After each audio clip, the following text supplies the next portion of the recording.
어차피 대를 이을 아들 낳아주는 시바지 노릇하라고 드린 거다.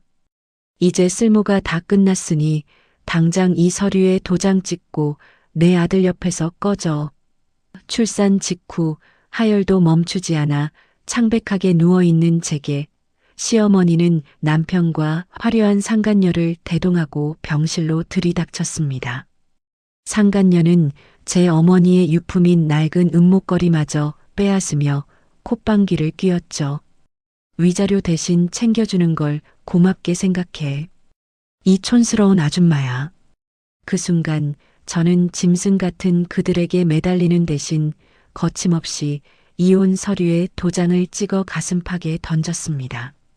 그래, 구역질 나는 당신들 돈은 줘도 안 받아. 핏덩이 아들을 뺏기고 한겨울 길거리에 빈몸으로 내쫓긴 그날, 과연 제 인생은 이대로 비참하게 끝이 났을까요? 아니면 이 이혼 서류가 피해 복수를 알리는 짜릿한 티켓이 되었을까요? 그로부터 며칠 뒤, 이 오만한 시댁의 삶은 아주 처절하고 완벽하게 무너져 내리기 시작합니다. 구독과 좋아요 눌러주시고 지금 어디에서 듣고 계신지 댓글을 남겨주시면 그곳에 행운과 건강이 가득하길 바라겠습니다. 오늘의 사연 시작합니다. 쾅! 굳게 닫혀있던 병실 문이 부서질 듯 열렸습니다. 하얀 입김이 얼어붙는 차가운 겨울밤이었습니다. 시어머니 최 여사가 두꺼운 밍크 코트를 펄럭이며 거만하게 걸어 들어왔습니다. 그 뒤로 남편 성준이 화려한 원피스 차림의 상간녀 유라의 팔짱을 낀 채 뻔뻔한 미소를 지으며 들어왔죠. 지연이 찢어질 듯한 아랫배의 통증을 참아내며 억지로 상체를 일으키고 물었습니다. 어머니, 여기가 어디라고 오셨어요? 저 출산하고 아직 피가 멈추지도 않았습니다. 당장 나가주세요. 최 여사가 들고 있던 누런 서류 봉투를 지연의 창백한 얼굴 위로 거칠게 집어 던지며 소리쳤습니다. 시끄럽다. 내깐년 피 흘리는 게 무슨 대수라고 내가 내 눈치를 봐. 당장 입 닥치고 이 서류나 똑바로 봐라.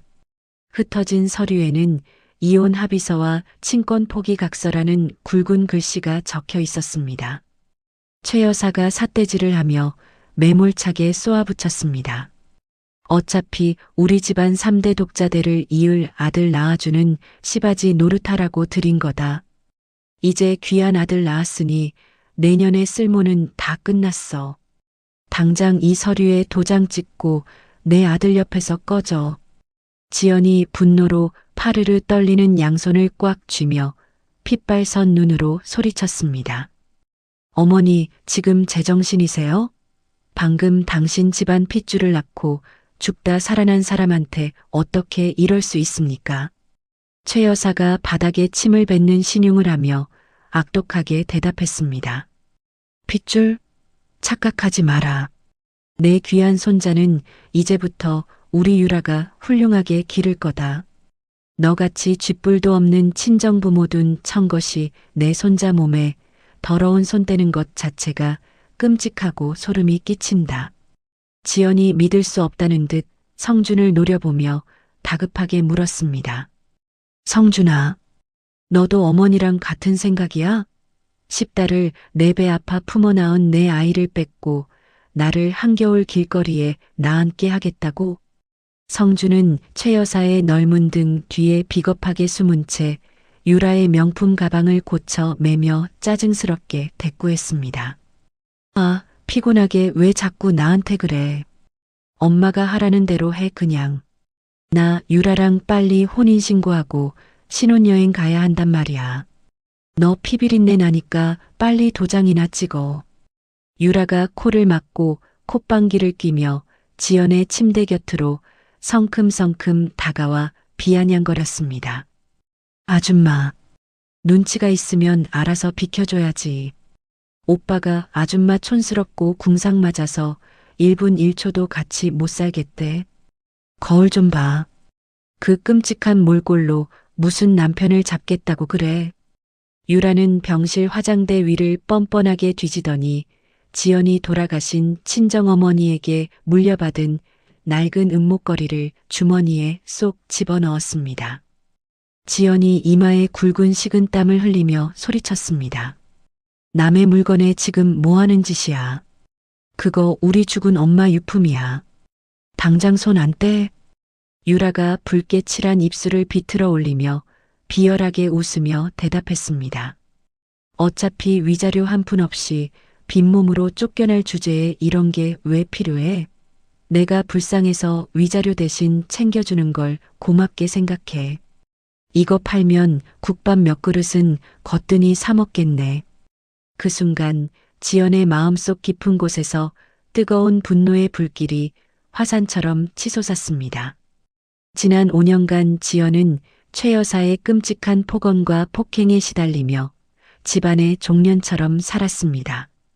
배가 산만하게 부른 몸으로도 매일 새벽 5시에 일어나 식구들의 밥을 차리고 한겨울 차가운 물에 엎드려 걸레질을 해야 했죠.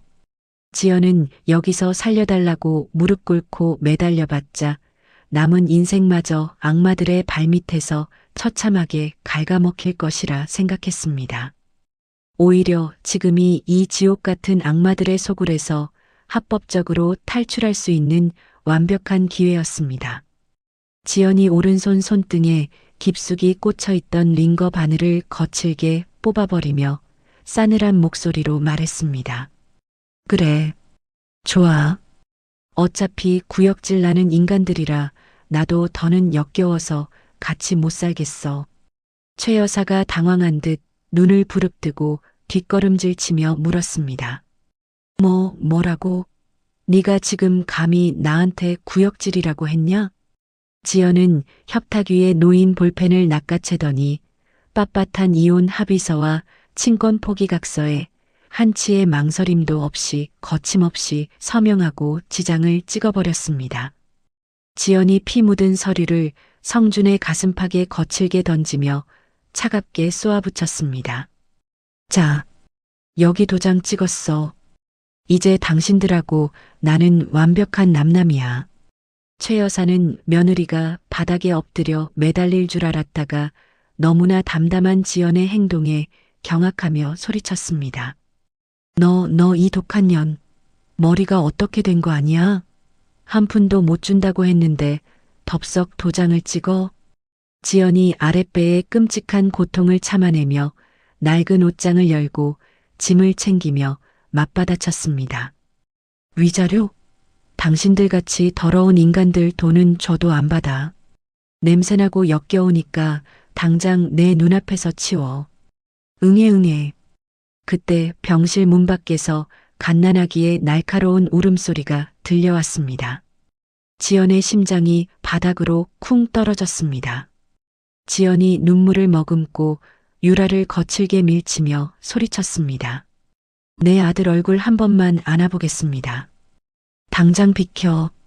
최 여사가 눈에 쌍심지를 켜고 표독스럽게 호통을 쳤습니다. 어딜 감히 천한년이 내 귀한 손자한테 손을 대. 당장 전염 막아. 당장 밖으로 내쫓아내버려. 문 밖에 서 있던 건장한 경호원 2명이 지연의 깡마른 어깨를 강하게 밀쳐냈습니다. 바닥에 나뒹군 지연의 입술이 터져 붉은 피가 흘렀습니다.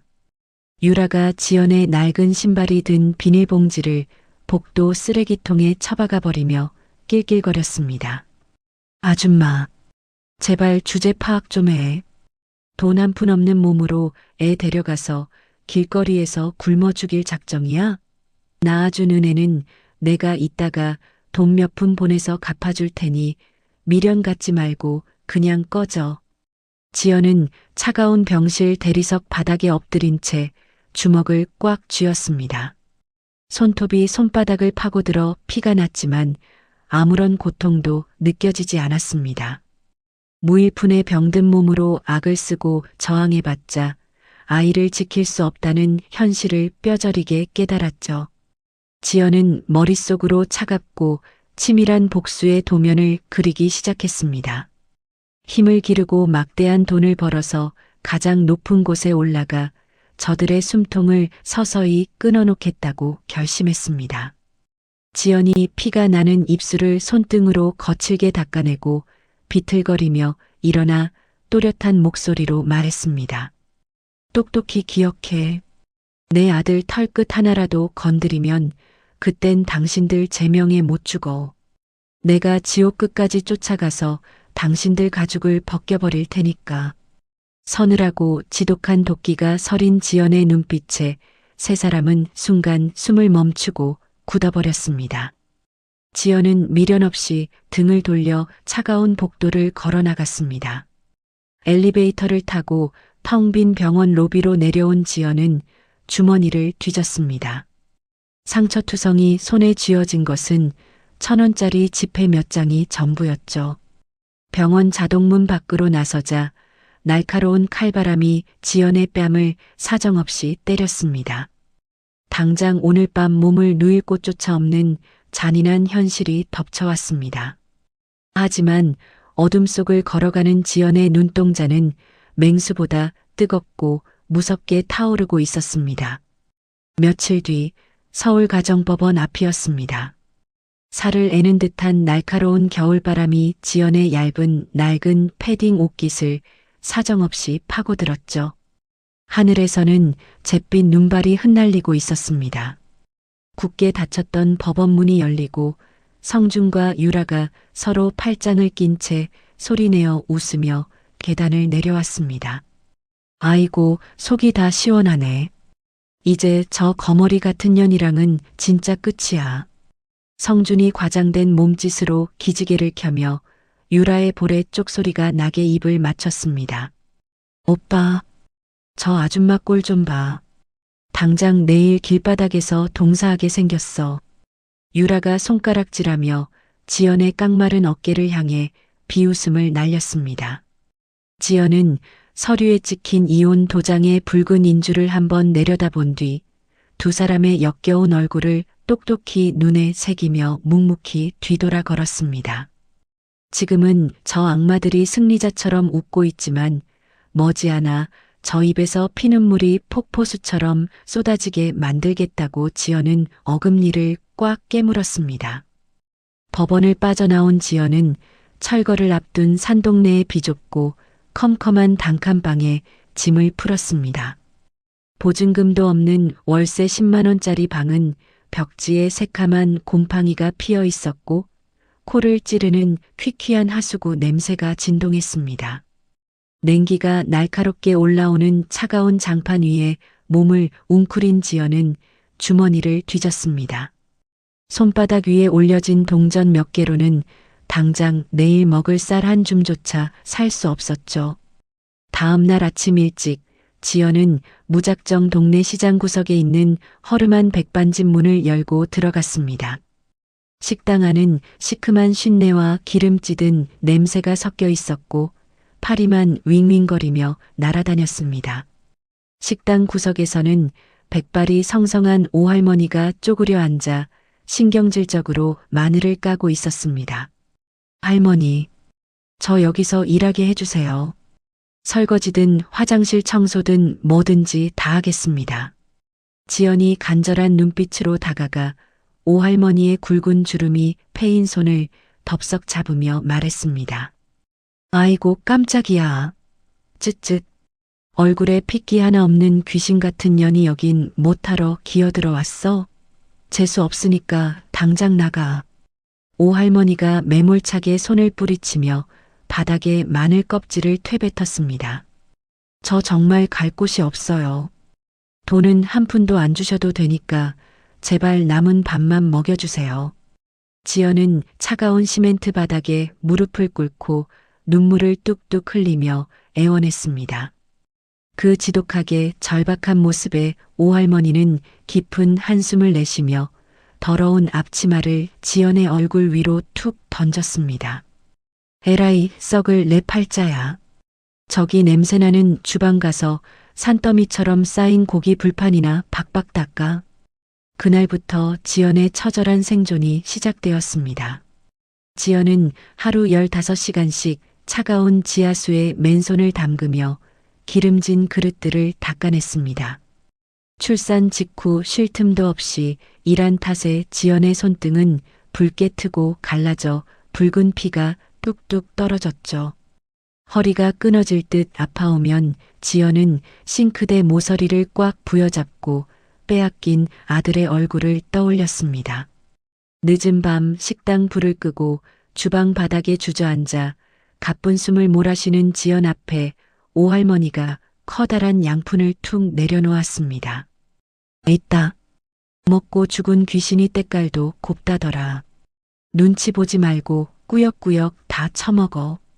양푼 안에는 김이 모락모락 나는 따뜻한 밥과 제육볶음 반찬이 수북하게 담겨 있었습니다. 할머니, 고맙습니다. 정말 고맙습니다. 지연은 숟가락도 없이 맨손으로 허겁지겁 밥을 입에 밀어넣으며 굵은 눈물을 양푼 위로 뚝뚝 흘렸습니다. 같은 시각 최 여사의 으리으리한 대저택은 지옥의 아수라장과 다름없었습니다. 아니, 내 돈, 내 피 같은 돈을 다 들고 튀면 어떡해. 이 쳐 죽이려나. 최 여사가 거실 대리석 바닥에 주저앉아 자신의 가슴을 팡팡 치며 악을 썼습니다. 믿었던 갯돈 수천만 원을 사기당해 날려버린 최 여사는 도끼 어린 눈으로 거실에 비싼 도자기들을 집어던지며 난장판을 만들고 있었죠. 아, 어머니. 시끄러워 죽겠네, 진짜. 돈 잃은 걸 왜 집에서 난리야. 유라가 신경질을 내며 방문을 콱 열고 나와 앙칼지게 소리쳤습니다. 뭐야? 이 싸가지 없는 년이 시어머니한테 눈을 똑바로 뜨고 말버릇이 그게 뭐야? 최 여사가 눈에 불을 켜고 머리채를 잡으려 달려들자 유라는 코웃음을 치며 화려한 붉은색 모피 코트를 걸쳤습니다. 어머니나 처신 잘하세요. 나 오빠 골드카드 들고 호텔 파티 가니까 밤에 찾지 마. 유라는 방 안에서 갓난아기가 악을 쓰며 우는 소리를 철저하게 무시한 채 뾰족한 하이힐 소리를 내며 현관문을 나섰습니다. 유라가 헐값에 고용한 불법 체류자 부모는 한국말도 모른 채 아이를 차가운 방바닥에 내팽개치고 소파에 누워 스마트폰만 들여다보고 있었습니다. 아이는 온몸에 붉은 피부병이 번진 채 고통스럽게 울부짖었지만 집안 그 누구도 아이를 따뜻하게 안아주지 않았습니다. 며칠 뒤 시장 골목에 눈이 꽁꽁 얼어붙은 이른 아침이었습니다. 식당 앞을 청소하던 오할머니가 빙판길에서 미끄러져 날카로운 비명을 지르며 쓰러졌습니다. 아이고, 내 다리. 뼈가 부러졌나 봐. 지연아, 나 좀 살려다오. 요란한 구급차 소리와 함께 오할머니가 실려가고 지연은 텅 빈 식당 주방에 홀로 남겨졌습니다. 당장 점심 장사를 접어야 할 판이었지만 지연의 두 눈빛은 무섭도록 차분하고 날카롭게 빛났습니다. 지연은 소매를 걷어붙이고 도마 앞에 당당히 섰습니다. 냉장고 안에는 팔다 남아 냄새나는 생선 대가리들과 시들어 비틀어진 채소들 뿐이었습니다. 하지만 지연의 머릿속에는 어린 시절부터 타고났던 천재적인 미각과 요리 감각이 생생하게 살아 숨쉬고 있었죠. 지연은 칼을 쥐고 도마 위에서 경쾌한 소리를 내며 물을 큼직하게 썰어 냄비 바닥에 깔았습니다. 그 위로 핏물을 완벽하게 뺀 생선 대가리를 올렸습니다. 여기에 마늘 3스푼, 굵은 고춧가루 2스푼, 그리고 내 특제 간장. 지연은 입술을 달싹이며 시장 골목에서 주워온 약재들을 섞어 자신만의 특제 비법, 양념을 척척 만들어 냄비에 쏟아부었습니다. 센 불에서 보글보글 끓어오르는 찌개에서 시장 골목 전체의 후각을 휘어잡을 만큼 깊고 구수한 냄새가 폭발적으로 풍겨 나오기 시작했습니다. 이어서 지연은 식당 뒤뜰 구석에 방치된 먼지 쌓인 장독대 뚜껑을 열었습니다. 시큼하게 쉰내가 코를 찌르는 묵은지를 꺼내 찬물에 여러 번 깨끗이 씻어냈습니다. 고소한 들기름과 깨소금을 듬뿍 넣고 지연의 상처난 손으로 조물조물 묻혀내자 쓰레기 취급받던 묵은지가 최고급 한정식집에서나 볼 법한 영롱한 반찬으로 둔갑했습니다. 순식간에 5가지의 독창적이고 화려한 퓨전 반찬이 낡은 진열대 위를 꽉 채웠습니다. 낮 12시가 되자 기가 막힌 냄새에 홀린 시장 상인들과 인근 오피스텔 직장인들이 홀린 듯 식당 안으로 물밀듯이 몰려들었습니다. 아줌마, 여기 그 냄새나는 찌개 하나 빨리 줘봐요. 미치겠네. 지연이 뜨거운 뚝배기를 식탁 위에 내려놓자마자 손님들은 숟가락을 들고 허겁지겁 국물을 떠먹었습니다. 와, 이거 입에서 녹는다. 진짜 대박이야. 한 입 맛본 손님들의 눈이 튀어나올 듯 커지며 감탄사가 식당 여기저기서 펑펑 터져 나왔습니다. 소문은 꼬리에 꼬리를 물고 무서운 속도로 퍼져나갔습니다. 파리만 날리던 낡은 백반집 앞에는 덜덜 떠는 추위 속에서도 수십 명의 대기줄이 길게 늘어서는 기적이 일어났죠. 지연은 쉴 새 없이 불판을 돌리며 이마에 맺힌 땀을 닦아냈지만 그녀의 입가에는 처음으로 짜릿한 미소가 번지고 있었습니다. 일주일 뒤 다리에 두꺼운 깁스를 하고 목발을 짚은 채 식당 문을 연 오할머니는 입을 떡 벌리고 굳어버렸습니다. 아니, 이게 대체 무슨 일이야? 귀신이 고칼 노릇이네. 발 디딜 틈 없이 꽉 찬 손님들과 계산대 금고에 터질 듯이 수북하게 쌓인 현금 다발을 본 오할머니의 손이 덜덜 떨렸습니다. 영업이 끝난 늦은 밤 오할머니는 셔터를 내리고 지연을 식탁 앞에 앉혔습니다. 지연아, 너 대체 정체가 뭐냐? 어떻게 이 다 썩어가는 재료들로 이런 고급스러운 맛을 내? 지연이 땀에 젖은 앞치마를 벗으며 단호하고 또렷한 목소리로 대답했습니다. 할머니, 저 여기서 정식으로 주방 맡겨주세요. 제가 이 식당 매출 10배, 아니 100배로 올려놓겠습니다. 오할머니는 주머니에서 꼬깃꼬깃한 달력 종이를 꺼내 돋보기를 쓰고 볼펜을 꾹꾹 눌러 글씨를 썼습니다. 좋다. 오늘부터 네가 이 식당 정식 주방장이야. 음식 팔아서 남는 수익은 너랑 나랑 정확히 반반씩 나눈다. 내 말 알겠지? 오할머니가 거칠게 내민 수기 계약서를 받아든 지연의 두 눈시울이 붉어졌습니다. 그날 새벽 지연은 곰팡이 냄새나는 낡은 단칸방으로 돌아와 가방 깊숙한 곳에서 은행 통장을 펼쳤습니다. 며칠 만에 찍힌 통장 잔고에는 지연이 평생 만져보지 못한 거액의 숫자가 선명하게 찍혀 있었습니다. 지연은 통장을 가슴에 꽉 품고 소리 없이 바닥에 엎드려 오열했습니다. 하지만 지연이 쏟아내는 눈물은 결코 슬픔이 아니었습니다. 그것은 지옥에 두고 온 핏덩이 아들을 합법적으로 되찾고 그 오만한 악마들의 목줄을 찢어 죽일 복수극의 완벽한 시작을 알리는 차가운 신호탄이었죠. 지연은 코피를 뚝뚝 흘리면서도 헌책방에서 주워온 낡은 요리 서적들을 눈에 불을 켜고 통째로 머릿속에 집어넣기 시작했습니다. 언젠가 반드시 내 이름을 건 거대한 외식 제국을 세워 가장 높은 꼭대기에서 그 버러지 같은 인간들을 내려다보겠다는 지연의 목표가 어둠 속에서 뚜렷하고 날카롭게 형태를 갖춰가고 있었습니다. 백반집이 동네 명소로 자리 잡은 지 반년이 지났습니다. 점심 장사가 끝나고 손님이 싹 빠져나간 한적한 오후였습니다. 낡은 정장을 입은 훤칠한 남자가 식당 문을 조심스럽게 열고 들어왔습니다. 그는 국내 굴지의 외식 프랜차이즈 기업 대표인 강민우였습니다. 시장 조사를 위해 몰래 낡은 옷을 입고 찾아온 것이었죠. 여기 제육볶음이랑 묵은지 정식 하나 주십시오. 강민우가 구석 자리에 앉으며 주문했습니다. 잠시 후 모락모락 김이 나는 찌개와 반찬이 식탁 위에 차려졌습니다. 강민우는 아무 생각 없이 국물을 한 숟가락 푹 떠서 입에 넣었습니다.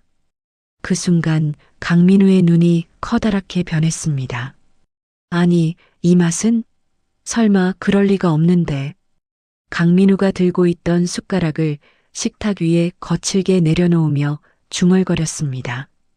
10년 전 대학 시절 MT에서 자신이 남몰래 짝사랑했던 동기 이지연이 끓여주었던 바로 그 맛과 똑같았기 때문입니다.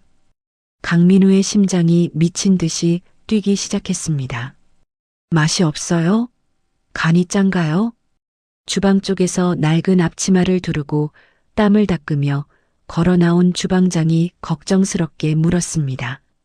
강민우는 고개를 들어 주방장의 얼굴을 확인하고는 그 자리에 돌처럼 굳어버렸습니다. 지연아. 강민우의 입술이 미세하게 떨렸습니다. 눈앞에 서 있는 여자는 틀림없는 이지연이었습니다. 하지만 화려하고 당당했던 옛날 모습은 온데간데 없었습니다.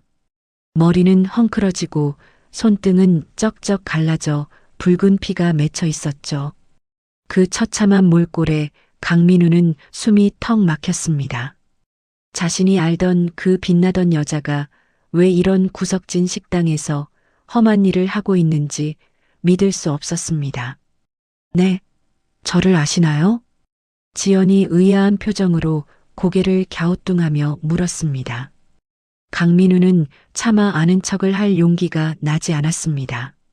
눈물이 쏟아질 것 같아 급히 지폐 몇 장을 식탁에 올려두고 도망치듯 식당 밖으로 뛰쳐나갔습니다. 회사로 돌아온 강민우는 비서실장에게 벼락같이 소리쳤습니다. 당장 이지연이라는 사람 지난 5년간 행적 싹 다 조사해서 가져와. 10분도 지체하지 마.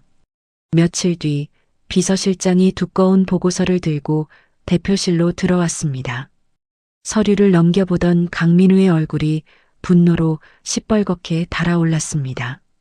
악명 높은 시댁에서 노예처럼 살다가 출산 직후 핏덩이를 뺏기고 쫓겨났다는 끔찍한 사실이 고스란히 적혀 있었기 때문입니다. 이 악마 같은 인간들, 어떻게 사람을 이 지경으로 만들어 핏덩이까지 뺏어서 길바닥에 내쫓아? 강민우가 분노를 참지 못하고 두꺼운 서류를 허공에 갈기갈기 찢어 던졌습니다. 종이 조각들이 눈송이처럼 바닥으로 흩어졌습니다. 강민우는 주먹을 꽉 쥐고 반드시 지연을 그 시궁창에서 꺼내주겠다고 굳게 다짐했습니다. 하지만 진실은 따로 있었습니다. 지연을 비참하게 내쫓고 떵떵거리며 살던 전 남편 성준의 집구석은 이미 서서히 무너져 내리고 있었죠. 보살님이 이번에 유흥업소 차리면 무조건 대박 난다고 했어. 당장 사채 끌어와서 계약서에 도장 찍어. 성준이 유명 무당이 써준 허황된 부적을 흔들며 아내 유라에게 소리쳤습니다. 유라는 속으로 비웃음을 삼키며 가식적인 미소를 지었습니다. 오빠, 걱정하지 마. 내가 이자 싼 곳으로 확실하게 알아서 돈 융통해 올게. 유라는 성준을 안심시키고는 몰래 방으로 들어가 내연남에게 전화를 걸었습니다. 자기야, 나야. 그 등신 같은 인간이 사채까지 끌어다 쓴대. 내가 중간에서 회사 돈 싹 다 빼돌려서 자기 벤츠 스포츠카 뽑아줄게. 조금만 기다려. 유라가 붉은 입술을 비틀어 올리며 낄낄거렸습니다. 갓난아이가 옆방에서 피부병으로 피가 나도록 긁으며 울고 있었지만 두 사람 중 누구도 아이 방 문을 열어보지 않았습니다. 그 순간 식당 문이 다시 열리며 누군가 들어왔습니다. 이번에는 낡은 정장이 아니었습니다. 강민우는 최고급 양복을 쫙 빼입고 수행원 여러 명을 대동한 채 당당하게 백반집으로 걸어 들어왔습니다. 식당 바닥을 닦고 있던 지연이 깜짝 놀라 뒤로 물러섰습니다. 아니, 손님. 아직 영업시간 전인데요. 강민우가 지연의 앞으로 다가가 황금색 로고가 박힌 명함을 정중하게 내밀었습니다. 오랜만이다. 이지연, 나 강민우야. 대한 프랜차이즈 대표 강민우. 지연은 명함에 적힌 이름과 직함을 번갈아 보며 눈을 동그랗게 떴습니다. 10년 전 대학 동기가 굴지의 대기업 대표가 되어 나타나자 지연은 너무 놀라 뒷걸음질을 쳤습니다. 민우야, 네가 어떻게 여기까지? 나는 지금 꼴이 이래서. 지연이 땀에 젖은 앞치마를 등 뒤로 감추며 고개를 푹 숙였습니다. 강민우는 사적인 감정을 꾹 누르고 대표로서 단호하게 입을 열었습니다. 이지연 씨, 당신의 요리 재능을 높이 평가합니다. 우리 회사 신메뉴 기획팀 수석 연구원으로 정식 스카우트 하겠습니다. 연봉은 업계 최고 대우로 맞춰드리겠습니다. 대기업의 파격적인 제안에 지연은 숨이 멎을 것 같았습니다. 하지만 지연은 이내 씁쓸하게 고개를 저으며 대답했습니다. 민우야, 고맙지만 사양할게. 나 대학도 졸업 못했고 이혼녀 꼬리표에 내세울 스펙 하나 없어. 너희 회사에 폐만 끼칠 거야. 그런데 이때 놀라운 일이 벌어졌습니다. 구석에서 마늘을 까던 오할머니가 갑자기 부엌칼을 도마 위에 쾅 내리꽂으며 소리쳤습니다. 이 답답한 년아, 무식한 노인네 밑에서 평생 썩은 마늘이나 깔래? 당장 앞치마 벗어 던지고 저 사람 따라가. 지연이 깜짝 놀라 오할머니를 바라보자 할머니가 지연의 등을 거칠게 떠밀며 윽박질렀습니다. 돈 긁어 모아서 내 새끼 찾아오고 그 짐승 같은 시댁 식구들 목줄 끊어놔야 할 거 아니야.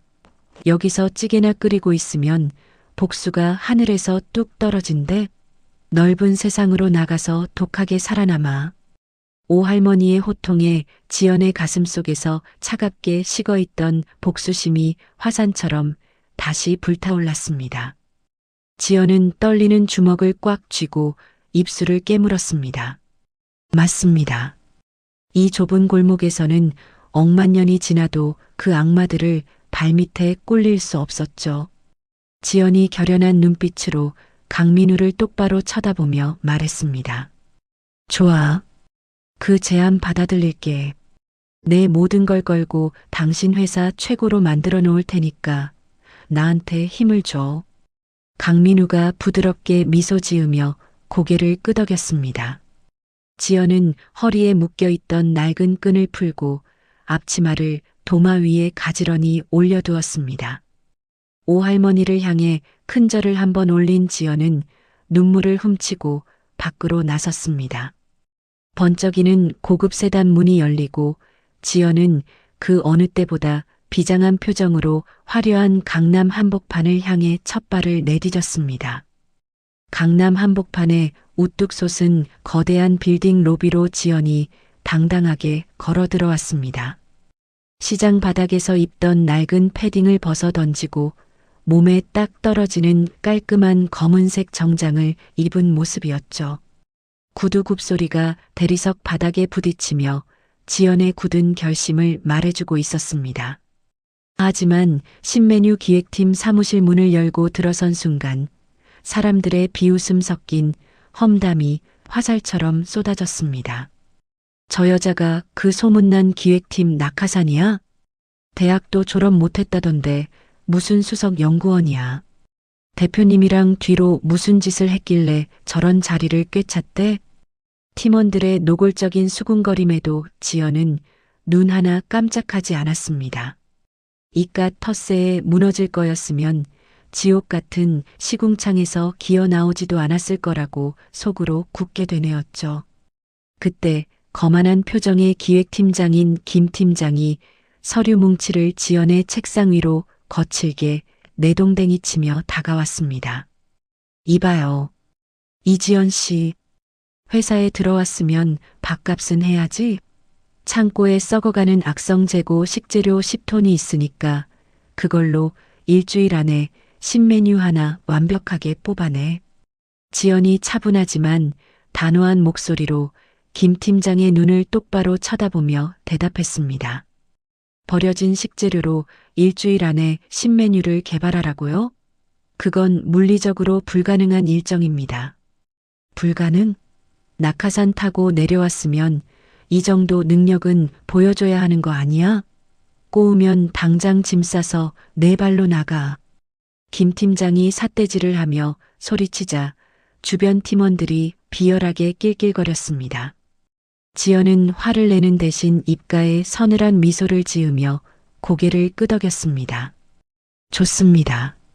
제가 완벽한 메뉴를 만들어내면 팀장님은 저한테 정식으로 사과하십시오. 지연은 변명 없이 회사 외곽에 있는 폐공장 같은 임시 연구실로 짐을 옮겼습니다.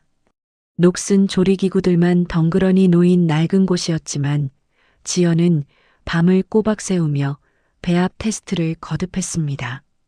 손가락이 베이고 땀방울이 뚝뚝 떨어져도 오직 아들을 되찾겠다는 일념 하나로 고통을 씹어 삼켰습니다. 그런데 신메뉴 품평회를 하루 앞둔 늦은 밤, 불 꺼진 연구실에 누군가 도둑고양이처럼 숨어 들어왔습니다. 손전등을 든 사람은 다름 아닌 김 팀장이었죠. 감히 낙하산 주제에 내 자리를 넘봐? 어디 한번 처참하게 망해봐라. 내가 아주 뼈도 못 추리게 짓밟아 줄 테니까. 김 팀장이 악마처럼 번뜩이는 눈으로 지연의 컴퓨터 전원을 켜고 레시피 데이터를 전부 삭제해버렸습니다. 그것도 모자라 내일 쓸 핵심 식재료통에 굵은 소금을 무자비하게 쏟아붓고 섞어버렸습니다. 김 팀장은 소름 끼치게 낄낄거리고는 어둠 속으로 사라졌습니다. 다음 날 새벽 난장판이 된 연구실을 확인한 지연의 턱 근육이 단단하게 굳어졌습니다. 하지만 지연은 울고불고 따지는 대신 당장 지갑을 챙겨 수산시장으로 전력 질주했습니다. 머릿속에 완벽하게 암기해둔 레시피가 있었기에 대체 식재료만 구하면 충분히 승산이 있다고 판단한 것입니다. 같은 시각 이른 아침 출근을 하던 강민우는 무거운 비닐봉지를 들고 핏기 없이 뛰어오는 지연을 우연히 목격했습니다. 강민우는 즉시 보안팀을 대동해 지난밤 연구실의 보안 화면을 모조리 돌려보았습니다. 이런 버러지 같은 인간, 감히 내 회사에서 이런 더러운 짓을 꾸며. 화면 속에서 소금을 들이붓는 김 팀장의 만행을 확인한 강민우가 주먹으로 책상을 강하게 내리치며 분노를 터뜨렸습니다. 오전 10시 마침내 대회의실에서 블라인드 신메뉴 품평회가 열렸습니다. 깐깐한 표정의 임원들 앞에 화려한 퓨전 한식 코스 요리가 놓였습니다. 음식을 씹어 넘긴 임원들의 눈이 일제히 튀어나올 듯 커졌습니다. 아니, 입에서 그냥 녹아내리는데? 이게 정말 창고에서 썩어가던 폐기 직전 재료로 만든 음식이라고? 말도 안 돼. 우리 회사 창사 이래 이렇게 완벽한 풍미는 처음이야. 당장 전국 매장에 출시합시다. 임원들이 숟가락을 놓지 못하며 감탄사를 연발하자 뒤에서 팔짱을 끼고 구경하던 김 팀장의 얼굴이 사색이 되었습니다. 그럴 리가 없는데. 분명히 소금을 왕창 부었는데. 김 팀장이 자신도 모르게 헛소리를 내뱉으며 뒷걸음질을 쳤습니다. 그 순간 대회의실 문이 활짝 열리며 강민우가 차가운 표정으로 걸어 들어왔습니다. 김 팀장, 방금 뭐라고 했어? 소금을 왕창 부었다고 했나? 강민우가 매서운 눈빛으로 김 팀장을 노려보며 리모컨 버튼을 꾹 눌렀습니다. 대형 스크린에 김 팀장이 지연의 연구실에 몰래 들어가 난동을 피우는 보안 화면이 선명하게 재생되었습니다. 회의실 안은 순식간에 조용해졌습니다. 네, 대표님. 이건 오해입니다. 저 여자가 먼저 저를 무시해서. 김 팀장이 바닥에 무릎을 꿇고 땀을 뻘뻘 흘리며 변명했습니다. 변명은 경찰서 가서 해. 회사 재산 훼손하고 동료를 음해한 죄, 전부 법적으로 묻겠다. 보안팀, 당장 이 쓰레기 밖으로 끌어내. 강민우의 호통이 떨어지자마자 건장한 보안 요원들이 달려들어 발버둥 치는 김 팀장의 양팔을 꺾어 밖으로 질질 끌고 나갔습니다. 강민우는 임원들 앞에서 지연을 정식 기획팀장으로 파격 승진시켰습니다. 모든 프로젝트가 성공적으로 끝난 며칠 뒤의 밤이었습니다. 강민우는 지연의 승진을 축하하기 위해 서울 도심의 야경이 한눈에 내려다 보이는 최고급 호텔 스카이라운지로 지연을 초대했습니다. 식사가 끝날 즈음 강민우가 아주 낡은 대학 시절 다이어리를 조심스럽게 꺼내 탁자 위에 올려놓았습니다. 민우야, 이게 뭐야? 엄청 오래돼 보이는데. 지연이 의아한 눈으로 다이어리를 쳐다보며 물었습니다. 강민우가 지연의 거칠어진 손을 자신의 두 손으로 감싸주며 입을 열었습니다. 지연아, 나 사실 대학 때부터 너 혼자 마음에 품고 있었어. 네가 다른 사람한테 가는 걸 보면서 매일 밤 후회하고 가슴을 쳤지. 다이어리 안에는 20대 시절 환하게 웃고 있는 지연의 사진이 소중하게 끼워져 있었습니다. 다시는 널 놓치고 싶지 않아. 과거의 상처, 내가 다 안아줄게. 내 복수도 내가 제일 앞에서 돕고 싸워줄 테니까. 내 손 잡아줄래? 강민우의 묵직하고 진심 어린 고백에 지연의 눈시울이 붉게 달아올랐습니다. 과거 시댁에서 받은 상처 때문에 두 번 다시 누군가를 사랑하지 않겠다고 다짐했던 지연이었습니다. 하지만 지연은 지난 시간 동안 자신을 묵묵히 지켜준 강민우의 깊은 마음에 굳게 닫혀있던 마음의 문을 서서히 열기 시작했습니다. 고마워. 날 믿어주고 다시 살게 해줘서. 내 손 절대 놓지 않을게. 지연이 눈물을 흘리며 강민우의 손을 마주 잡았습니다. 지연은 마침내 과거에 비참했던 껍질을 완벽하게 부수고 강인하고 빛나는 외식 제국의 지배자로 당당하게 일어섰습니다. 화려한 샹들리에 불빛이 쏟아지는 최고급 호텔 연회장이었습니다. 샴페인 잔이 부딪히는 경쾌한 소리가 넓은 홀을 가득 채웠죠. 지연이 기획한 프리미엄 밀키트가 북미와 유럽 시장까지 완벽하게 장악하며 회사는 창사 이래 최고의 매출액을 달성했습니다. 단상 중앙에 선 지연은 몸에 딱 맞는 우아한 하얀색 드레스를 입고 여유롭게 미소를 지었습니다. 지연아, 네가 우리 회사를 세계 최고로 만들었어. 정말 고생 많았다. 강민우가 감격스러운 목소리로 벅찬 숨을 몰아쉬며 단상 위로 올라왔습니다. 수백 명의 임직원들이 숨을 죽이고 두 사람을 지켜보는 가운데 강민우가 갑자기 지연의 발밑에 한쪽 무릎을 꿇었습니다. 강민우의 손에는 눈부시게 반짝이는 커다란 다이아몬드 반지가 들려 있었죠. 내 인생의 가장 어두운 순간에 널 다시 만난 건 기적이야. 이제 내가 평생 내 곁에서 가장 든든한 방패가 되어줄게. 나와 결혼해 줄래?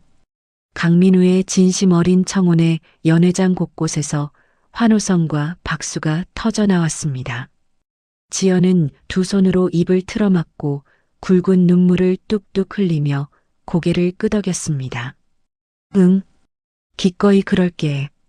나도 평생 내 손 절대 안 놓을 거야. 플래시 세례가 쏟아지는 가운데 두 사람은 뜨겁게 포옹했습니다.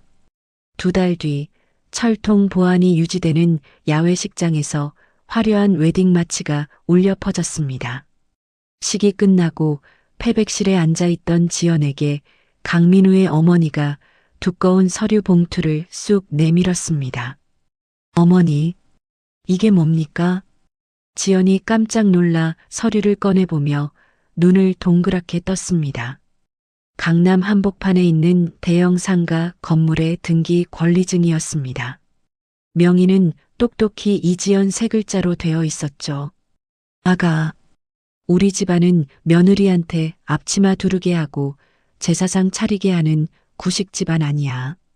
내 능력과 재능을 온 세상에 마음껏 펼쳐. 이건 시집살이 대신 주는 내 결혼 선물이니까 든든한 비상금으로 갖고 있어라. 시아버지 역시 인자하게 웃으며 지연의 어깨를 토닥였습니다. 맞다. 혹시라도 민우가 속 썩이면 이 애비한테 바로 말해. 아주 다리 몽둥이를 부러뜨려 놓을 테니까. 알겠지? 과거 전 시어머니의 끔찍한 폭언과 학대에 시달렸던 지연의 가슴 속 응어리가 봄눈 녹듯 사르르 녹아내렸습니다. 지연은 시부모님의 손을 꼭 잡고 연신 고개를 숙였습니다. 감사합니다. 정말 감사합니다. 민우랑 평생 예쁘게 잘 살겠습니다. 결혼 1년 후 따뜻한 햇살이 비치는 VIP 산후조리원의 특실이었습니다. 과거 피비린내 나고 춥던 병실과는 차원이 다른 포근한 방에서 지연은 푹신한 침대에 기대어 앉아 있었습니다. 지연아, 우리 딸 코 오뚝한 것 좀 봐. 이거 완전 널 쏙 빼닮았어. 세상에 어쩜 이렇게 예쁠까? 강민우가 갓 태어난 딸을 조심스럽게 품에 안고 입이 귀에 걸리도록 웃으며 호들갑을 떨었습니다. 지연이 부드럽게 웃으며 강민우의 팔을 쓰다듬었습니다. 당신 입술이랑 똑같이 생겼는데 뭘 그래? 나 산후조리원 통째로 빌려주느라 돈 너무 많이 쓴 거 아니야? 무슨 소리야? 내 아내랑 내 딸인데 이 세상에서 제일 좋은 것만 해줄 거야. 넌 아무 걱정 말고 몸만 푹 쉬어. 강민우가 지연의 이마에 따뜻하게 입을 맞췄습니다. 지연은 과거 차가운 병실에서 핏덩이를 뺏기고 맨몸으로 쫓겨났던 비참한 기억을 이곳에서 완벽하게 씻어냈습니다. 육아 휴직에서 복귀한 지연은 최연소 개발 이사로 승진하며 커리어의 정점을 찍었습니다. 어느 주말 오후 강남의 최고급 백화점 VIP 라운지 아니었습니다. 지연이 푹신한 소파에 앉아 찻잔을 들고 환하게 웃고 있었죠. 맞은편에는 백반집 오할머니가 머리부터 발끝까지 명품 옷과 보석으로 치장한 채 앉아 있었습니다. 아이고, 지연아. 이 가방 하나가 1,000만 원이 넘는다며? 미쳤어. 내가 손 떨려서 이걸 어떻게 들고 다녀. 오할머니가 가죽 가방을 매만지며 놀란 가슴을 쓸어내렸습니다. 지연이 두툼한 용돈 봉투를 할머니의 무릎 위에 올려놓으며 윙크를 했습니다. 할머니, 저 밑바닥 시궁창에 있을 때 할머니가 사람 만들어주셨잖아요. 이 정도는 아무것도 아니에요. 분기마다 모시고 올 테니까 팍팍 쓰시면서 편하게 사세요. 오할머니는 눈시울을 붉히며 지연의 손을 꽉 잡았습니다. 자신이 밑바닥에 있을 때 은혜를 베푼 사람에게는 아낌없이 보답하며 지연은 막강한 재력과 여유를 지닌 지배자처럼 자신의 삶을 통제했습니다. 그 무렵 회사 최고층에 위치한 지연의 이사 집무실 문이 무겁게 열렸습니다. 지연이 막대한 돈을 주고 고용한 국내 최고 사설탐정팀의 팀장이 굳은 표정으로 들어와 서류를 내밀었습니다. 이사님, 지시하신 박성준 일가의 행적을 샅샅이 뒤졌습니다만 상황이 썩 좋지 않습니다. 탐정의 말에 지연의 얼굴에서 미소가 싹 사라졌습니다. 지연이 서류를 빠르게 훑어보며 매섭게 물었습니다. 상황이 안 좋다니? 대체 무슨 소리야? 그 인간들 대저택에서 떵떵거리며 살고 있잖아. 그게 아닙니다. 박성준의 불법 유흥업소가 망하면서 빚쟁이들을 피해 이미 저택을 처분하고 야반도주를 했습니다. 주민등록도 전부 말소되었고 대포폰을 쓰고 있어서 당장 위치를 특정하기가 어렵습니다. 탐정의 보고에 지연은 들고 있던 만년필을 책상 위에 탁 내려놓았습니다. 양육권 반환 소송을 걸고 싶어도 소장을 보낼 주소조차 없다는 현실에 지연의 눈빛이 차갑게 번뜩였습니다. 팀장님, 당장 탐정팀 인력 2배로 늘려. 자금은 원하는 대로 무제한으로 입금해 줄 테니까 전국 정보망 다 뚫어서 그 인간들 머리카락 하나라도 찾아내. 알겠습니다. 세상 끝까지 뒤져서라도 반드시 찾아내겠습니다. 탐정이 깍듯하게 인사를 하고 밖으로 나갔습니다. 그날 늦은 밤 지연은 최고급 실크 잠옷을 입고 침대에 누워 잠든 늦둥이 딸의 통통한 볼을 조심스럽게 쓰다듬었습니다. 숨소리마저 평온한 방 안에서 지연의 두 눈은 어둠 속을 서늘하게 응시하고 있었습니다. 아가, 조금만 기다려. 엄마가 반드시 내 오빠를 이 따뜻한 방으로 데려올게. 지연은 완벽하게 구축된 자신의 권력과 재력을 바탕으로 쥐새끼처럼 숨어있는 성준과 유라가 냄새를 맡고 스스로 제 발로 기어 나오기만을 매의 눈으로 날카롭게 기다렸습니다. 지연이 탐정팀을 가동한 지 1년이 지났습니다. 그 사이 성준의 집안은 걷잡을 수 없이 박살나고 있었죠. 다 엎어. 장부 어디 숨겼어. 당장 내놔. 경찰들이 들이닥쳐 성준이 불법으로 운영하던 유흥업소를 쑥대밭으로 만들었습니다. 성준은 수갑을 차지 않으려고 더러운 뒷문으로 도망쳐 나왔습니다. 결국 회사는 최종 부도 처리가 되었고 수십억 원의 사채 빚만 고스란히 남게 되었습니다. 오빠, 미안한데 나 그 돈 들고 외국으로 뜰게.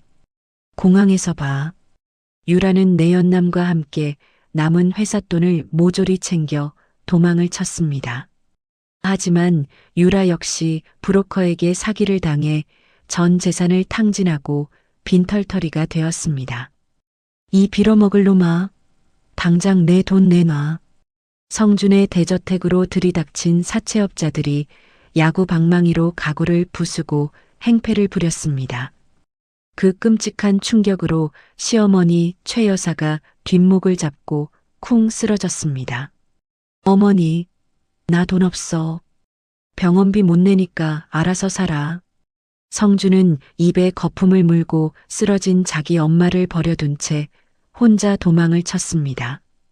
최 여사는 응급수술을 받았지만 아무도 병원비를 내주지 않아 병원 복도에 방치되었습니다. 돈이 나올 구석이 완전히 막혀버린 성준은 냄새나는 노숙자 쉼터에서 우연히 텔레비전을 켰습니다. 화면 속에는 굴지의 대기업 이사가 되어 화려하게 인터뷰를 하는 전처 지연의 모습이 나오고 있었죠. 저 년이 어떻게 저렇게 부자가 된 거야. 이지연. 그래, 나한테 돈을 안 주고 배겨. 성준의 두 눈이 탐욕스럽게 번뜩였습니다. 다음 날 아침 강남의 대기업 빌딩 1층 로비가 발칵 뒤집혔습니다. 수염도 깎지 않고 악취가 진동하는 초췌한 몰골에 성준이 들어와 소리를 지르고 난동을 부렸습니다. 내가 이 회사 이사 이지연 남편이다. 당장 지연이 데려와. 건장한 보안 요원들이 달려들어 성준의 팔을 꺾고 대리석 바닥에 엎어뜨렸습니다. 출근길에 이 소란을 목격한 지연이 차가운 얼굴로 다가왔습니다. 지연아, 여보, 나 좀 살려줘. 과거 일은 우리 엄마가 다 시킨 거야. 나는 정말 잘못 없어. 제발 돈 1,000만 원만 빌려줘.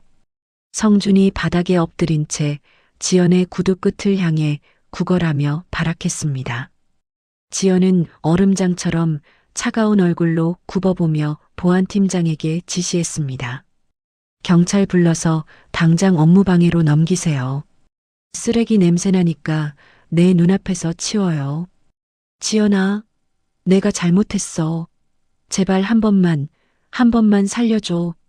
성준이 짐승처럼 울부짖으며 출동한 경찰에게 질질 끌려갔습니다. 성준이 수갑을 찬 채 끌려간 직후 지연의 사무실로 사설탐정팀 팀장의 다급한 전화가 걸려왔습니다. 이사님, 방금 박성준이 경찰에 체포되면서 대포폰 위치가 파악되었습니다. 그걸 추적해서 유라가 숨어 있는 곳도 방금 찾아냈습니다.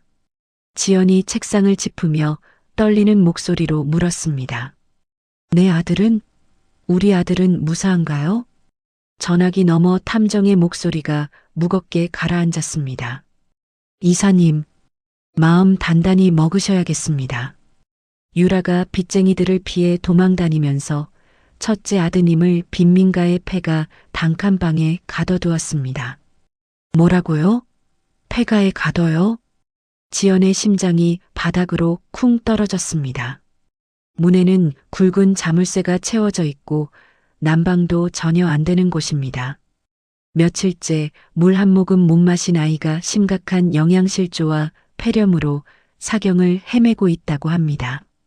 숨소리가 아주 약해서 오늘을 넘기기 힘들 것 같습니다. 탐정의 끔찍한 보고에 지연은 들고 있던 서류 가방을 바닥에 툭 떨어뜨렸습니다. 덜덜 떨리던 다리에 힘이 풀려 그 자리에 털썩 주저앉고 말았죠. 아, 우리 아들. 안 돼. 내 새끼. 지연이 가슴을 쥐어뜯으며 짐승처럼 오열하기 시작했습니다.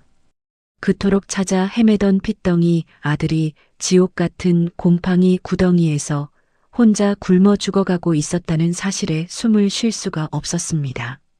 목구멍에서 피가 넘어오는 것 같은 끔찍한 고통이 지연을 덮쳤습니다. 비서의 연락을 받고 급히 뛰어들어온 강민우가 바닥에 쓰러진 지연을 꽉 끌어안았습니다. 지연아, 정신 차려. 지금 울 때가 아니야. 아이부터 살려야지.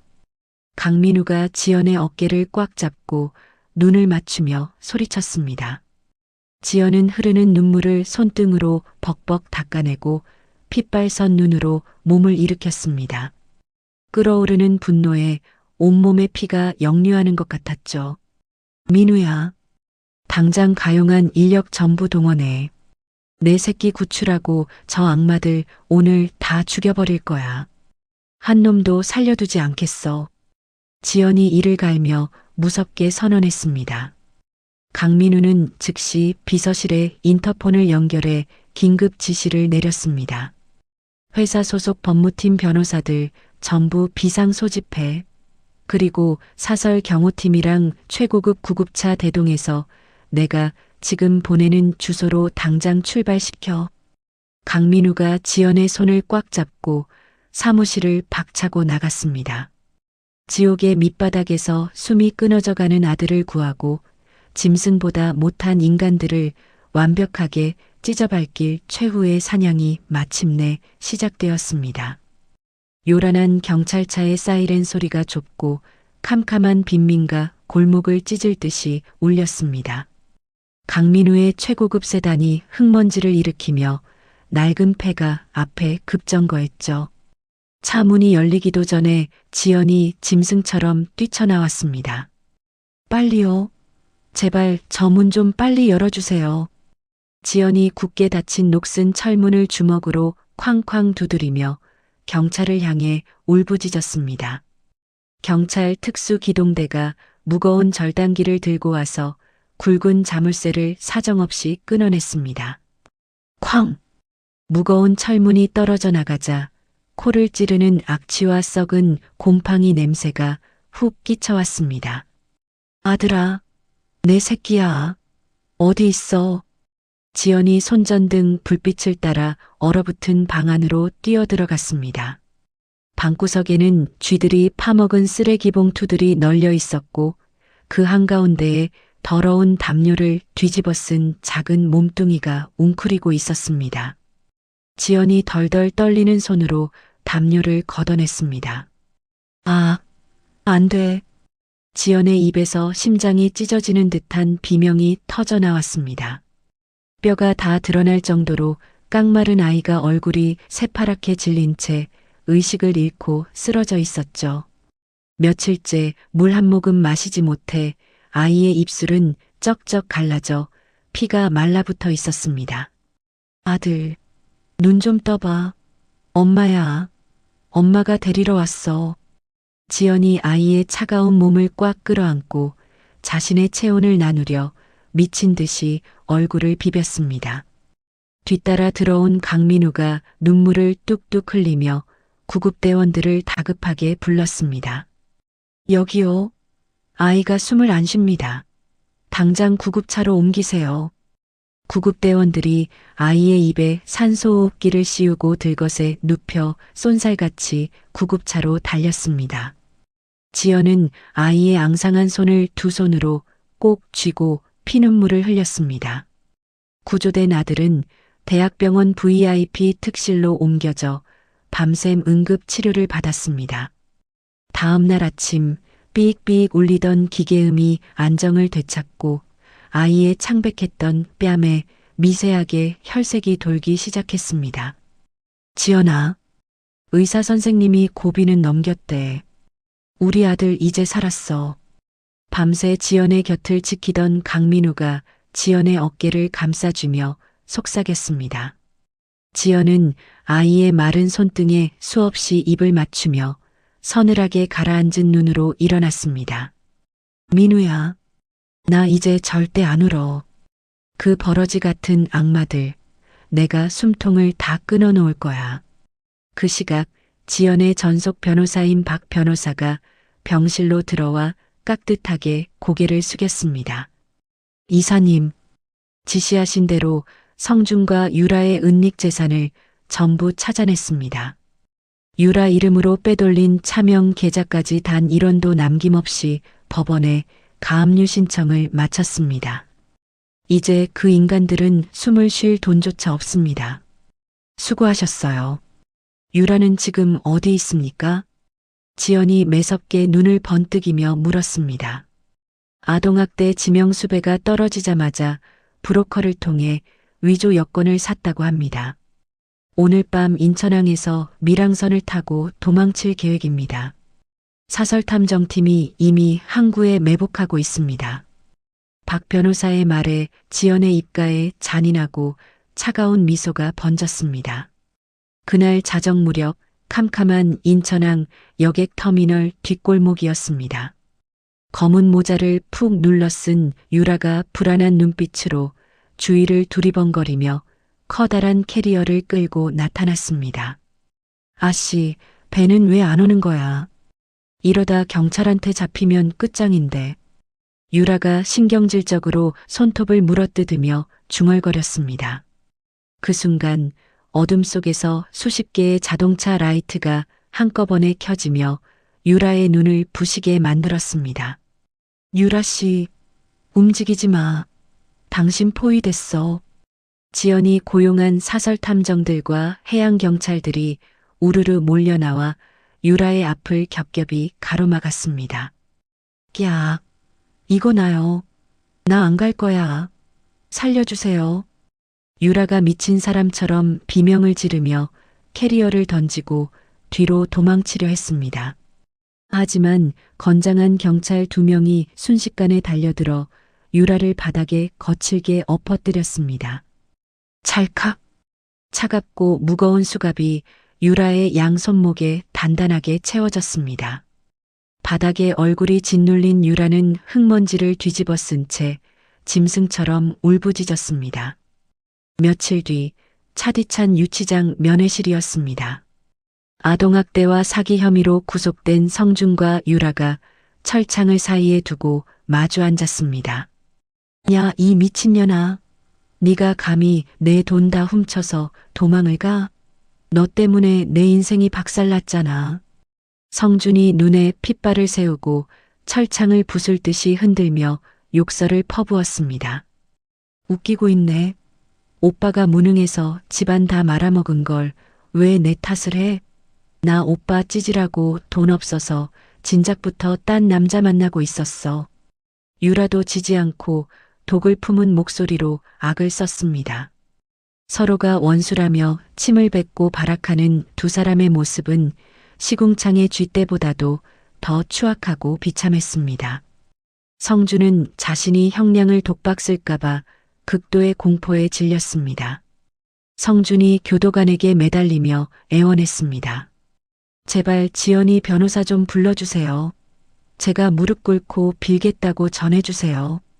잠시 후 박 변호사가 차가운 표정으로 면회실에 들어왔습니다. 박 변호사님, 제가 진짜 잘못했습니다. 지연이한테 제발 한 번만 용서해달라고, 합의 좀 해달라고 전해주세요. 저 감옥 가면 죽어요. 성준이 바닥에 엎드려 두 손을 싹싹 빌며 오열했습니다. 박 변호사는 그런 성준을 벌레 보듯 내려다보며 서류 가방에서 사진 한 장을 꺼내 철창 안으로 던졌습니다. 사진 속에는 뼈만 앙상하게 남은 아이가 쓰레기 더미 위에 쓰러져 있는 참혹한 모습이 담겨 있었습니다. 당신 자식이 이렇게 죽어가고 있었습니다. 이사님께서 전하라고 하시더군요. 합의는 단 1원도 없습니다. 당신들 지옥 가는 꼴 똑똑히 지켜보겠답니다. 평생 감옥에서 썩으십시오. 박 변호사는 성준의 발악을 뒤로하고 매몰차게 돌아섰습니다. 성준은 바닥을 치며 짐승처럼 울부짖었지만 아무도 그를 돌아보지 않았습니다. 한편 싸구려 다인실 병상에 누워있던 시어머니 최 여사는 이 모든 소식을 병원 복도의 텔레비전 뉴스로 전해 들었습니다. 유명 외식기업 전 남편 일가 아동학대 및 횡령으로 전원 구속. 뉴스를 보던 최 여사의 두 눈이 뒤집혔습니다. 극심한 스트레스와 분노로 최 여사의 심장이 비정상적으로 요동치기 시작했죠. 최 여사가 가슴을 부여잡고 입에 하얀 거품을 물며 쿵 쓰러졌습니다. 또다시 찾아온 발작이었습니다. 의사들이 달려왔지만 이미 골든타임을 놓친 최 여사는 안면 마비에 이어 목 아래로는 손가락 하나 까딱할 수 없는 전신마비 판정을 받게 되었습니다. 아들의 병실 창가에 서 있던 지연은 멀리 보이는 검찰청 건물을 싸늘한 눈빛으로 응시했습니다. 지연아, 저들 전부 구속됐어. 이제 재판만 남았어. 강민우가 다가와 지연의 어깨를 따뜻하게 감싸주었습니다. 지연은 유리창에 비친 자신의 단호한 얼굴을 쳐다보며 입가에 차가운 미소를 지었습니다. 악마들을 완벽하게 짓밟아버린 최후의 법정 심판이 코앞으로 다가오고 있었습니다. 서울중앙지방법원 대법정 안은 사람들의 열기로 뜨겁게 달아올라 있었습니다. 방청석 최앞줄에 앉은 지연은 머리부터 발끝까지 기품 있는 검은색 정장을 입고 여유롭게 등받이에 기대어 있었죠. 반면 피고인석에는 푸른 수의를 입고 포승줄에 묶인 성준과 유라가 사시나무 떨듯 덜덜 떨며 고개를 푹 숙이고 있었습니다. 재판장 전면의 대형 스크린에 끔찍한 영상이 재생되기 시작했습니다. 뼈만 남은 아이가 곰팡이 핀 폐가 바닥에서 쓰레기를 주워 먹는 영상이었습니다. 이어서 유라가 내연남과 호텔을 들락거리며 돈을 뿌리는 화면이 교차로 나오자 방청석에서 분노의 고함이 터져 나왔습니다. 저런 짐승만도 못한 것들, 당장 사형시켜라. 어떻게 자기 핏줄을 저 지경으로 만들어. 천벌을 받을 악마들. 방청석에 쏟아지는 비난에 성준이 바닥에 엎드려 판사를 향해 울부짖었습니다. 판사님, 저는 정말 몰랐습니다. 저 독사 같은 여자가 애를 폐가에 가둔 겁니다. 제발 선처해 주십시오. 유라 역시 지지 않고 포승줄에 묶인 채 발악하며 소리쳤습니다. 웃기지 마. 오빠가 돈 없다고 애버리라고 했잖아. 판사님, 저 인간이 주범입니다. 저는 시키는 대로 한 죄밖에 없어요. 서로에게 죗값을 떠넘기며 침을 뱉는 두 사람의 모습에 판사가 불쾌한 표정으로 망치를 강하게 내리쳤습니다. 정숙하십시오. 피고인 박성준, 피고인 이유라. 두 사람의 아동 학대 및 방임, 특수 횡령 죄질이 인간이기를 포기한 수준으로 매우 불량합니다. 법정안이 찬물을 끼얹은 듯 조용해졌습니다. 판사의 단호하고 엄중한 목소리가 울려 퍼졌습니다. 이에 재판부는 피고인 박성준의 친권을 영구히 박탈하고 친모 이지연을 단독 양육권자로 최종 선고합니다. 또한 피고인 박성준에게 징역 7년, 피고인 이유라에게 징역 10년의 중형을 선고하고 위자료 전액 지급을 명령합니다. 탕탕탕. 법정 구속을 확정짓는 망치 소리가 떨어지는 순간 지연의 두 눈에서 참았던 뜨거운 눈물이 왈칵 쏟아졌습니다. 옆에 앉아있던 강민우가 지연의 어깨를 따뜻하게 감싸 안으며 부드럽게 속삭였습니다. 지연아, 끝났어. 이제 우리 아들 완벽하게 되찾은 거야. 정말 고생 많았어. 지연은 강민우의 품에 기대어 고개를 끄덕이며 환하게 웃었습니다. 법정을 빠져나가던 성준과 유라는 서로의 머리채를 잡고 발길질을 하며 육두문자를 날렸습니다. 이 빌어먹으려나? 너 때문에 내 인생이 감옥에서 썩게 생겼잖아. 오빠가 무능해서 이렇게 된 거잖아. 징역 7년? 거기서 허리나 부러져서 죽어버려. 두 사람은 교도관들에게 짐승처럼 질질 끌려가며 법정 복도 끝으로 비참하게 사라졌습니다. 재판 후 몇 달이 지났습니다. 차갑고 축축한 여자 교도소 화장실 바닥에 유라가 피투성이가 된 채 쓰러져 있었습니다. 유라가 돈을 떼먹었던 사채업자의 사주를 받은 덩치 큰 수감자들이 매일같이 유라를 짓밟고 있었죠. 아, 제발 살려주세요. 제가 나중에 돈 다 갚을게요. 유라가 바닥을 기어다니며 구걸했지만 수감자들은 유라의 머리채를 잡아 변기통에 거칠게 처박았습니다. 시끄러워. 내년이 빼돌린 돈이 얼만데 여기서 살아서 나갈 궁리를 해? 오늘 아주 반 죽여놓으라고 밖에서 연락 왔어. 유라는 매일 밤 극심한 공포와 고통에 시달리며 정신 착란 증세까지 보이기 시작했습니다. 같은 시각 가장 노동 강도가 센 지방의 노역장에 투입된 성준 역시 기나긴 징역형을 살고 있었습니다. 무거운 돌을 나르던 성준이 허리를 부여잡고 흙바닥에 나뒹굴며 비명을 질렀습니다. 아이고 허리야. 교도관님, 저 허리가 끊어질 것 같아요. 제발 병원 좀 보내주세요. 하지만 교도관은 싸늘한 눈빛으로 곤봉을 바닥에 내리치며 호통을 쳤습니다. 꾀병 부리지 말고 당장 일어나. 오늘 할당량 다 못 채우면 밥 국물도 없을 줄 알아. 성준은 피가 나는 손으로 돌을 끌어안고 매일 밤 뼈가 부서지는 고통 속에서 비참한 눈물만 흘렸습니다. 한편 냄새나고 열악한 최하위 등급의 무료 요양원 구석 병상입니다. 전신 마비로 오갈 데 없어진 최 여사가 앙상한 몸으로 누워 있었습니다. 파리가 얼굴에 앉아도 손가락 하나 까딱할 수 없는 최 여사의 탁한 두 눈에서 굵은 피눈물이 뚝뚝 떨어졌습니다. 지연아, 내가 잘못했다. 내 귀한 며느리. 제발 나 좀 살려다오. 최 여사는 하루 종일 허공을 보며 과거 자신이 매몰차게 내쫓았던 지연의 이름만 부르짖었지만 아무도 그 늙고 병든 노인에게 따뜻한 물 한 모금 주지 않았습니다. 악연의 굴레를 완전히 끊어내고 완벽한 복수를 이룬 지연의 일상은 눈부시게 평화로웠습니다. 으리으리한 정원이 있는 대저택의 거실이었습니다. 아빠, 이것 봐요.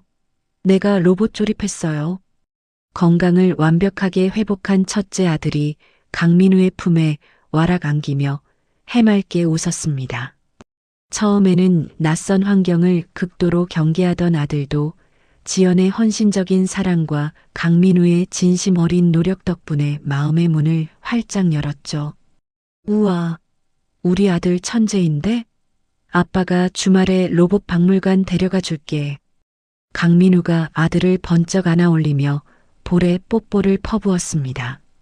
소파에 앉아 늦둥이 딸을 품에 안고 그 모습을 지켜보던 지연의 입가에 세상에서 가장 행복한 미소가 번졌습니다. 지연은 자신의 이름을 건 수백억 원 규모의 사회공헌재단을 사재를 털어 설립했습니다. 가정폭력과 학대로 고통받는 싱글맘과 아이들의 자립을 전폭적으로 지원하며 자신이 받은 사랑을 세상에 아낌없이 나누어 주었죠. 어느 맑은 겨울밤 지연은 회사의 스카이라운지 프라이빗 룸에서 통유리창 너머로 눈부시게 빛나는 도심의 야경을 내려다보고 있었습니다. 5년 전 핏덩이를 뺏기고 위자료 한 푼 없이 맨몸으로 병원 밖으로 쫓겨났던 그 끔찍하게 춥고 시리던 겨울밤이 떠올랐습니다. 주머니에 1,000원짜리 몇 장을 쥐고 얼어붙은 거리를 걸으며 독하게 맹세했던 그날의 지연은 이제 흔적조차 남아있지 않았습니다. 지금 지연은 거대한 외식 제국의 꼭대기에서 온 세상을 자신의 발 아래 두고 있었죠. 지연아, 무슨 생각해? 야경이 참 예쁘다, 그지? 강민우가 다가와 지연의 어깨를 따뜻하게 감싸 안으며 와인잔을 건넸습니다. 유리창에 비친 지연의 화려하고 당당한 모습 위로 멀리서 두 아이들의 경쾌한 웃음소리가 음악처럼 들려왔습니다. 응, 내 인생에서 지금이 가장 눈부시고 따뜻한 밤이야. 고마워, 전부 다. 지옥 같던 과거를 완벽하게 짓밟고 자신의 힘으로 찬란한 제국을 일궈낸 지연은 진정한 인생의 지배자로서 환하게 미소 지었습니다. 오늘의 사연 어떻게 들으셨나요? 며느리를 소모품 취급하며 핏덩이 아들마저 빼앗고 매몰차게 길거리로 내쫓았던 시댁 일가는 결국 자신들의 탐욕과 악행에 발목을 잡혀 비참한 최후를 맞이했습니다. 반면 아무것도 가진 것 없는 밑바닥 시궁창에서도 포기하지 않고 뼈를 깎는 노력으로 스스로의 인생을 당당하게 개척한 지연 씨는 마침내 빼앗긴 아들을 되찾고 눈부신 성공을 이뤄냈습니다. 남의 가슴에 피눈물을 내면 결국 자기 눈에는 피가 쏟아진다는 인과응보의 진리를 깊게 깨닫게 해주는 이야기였습니다. 인생이 아무리 캄캄하고 추운 겨울밤이라도 포기하지 않고 꿋꿋하게 걷다 보면 반드시 따뜻하고 찬란한 아침 해가 떠오르기 마련입니다. 사랑하는 시청자 여러분, 오늘 이야기가 가슴을 뻥 뚫어주는 시원한 위로가 되셨기를 바랍니다. 사연을 재미있고 통쾌하게 들으셨다면 화면 아래에 있는 빨간색 구독 버튼과 엄지척 좋아요를 꾹 눌러주시고 따뜻한 응원의 댓글도 꼭 한 줄 남겨주세요. 여러분의 귀한 관심이 큰 힘이 됩니다. 환절기 감기 조심하시고 늘 건강하고 평안한 하루 보내시길 바랍니다. 감사합니다.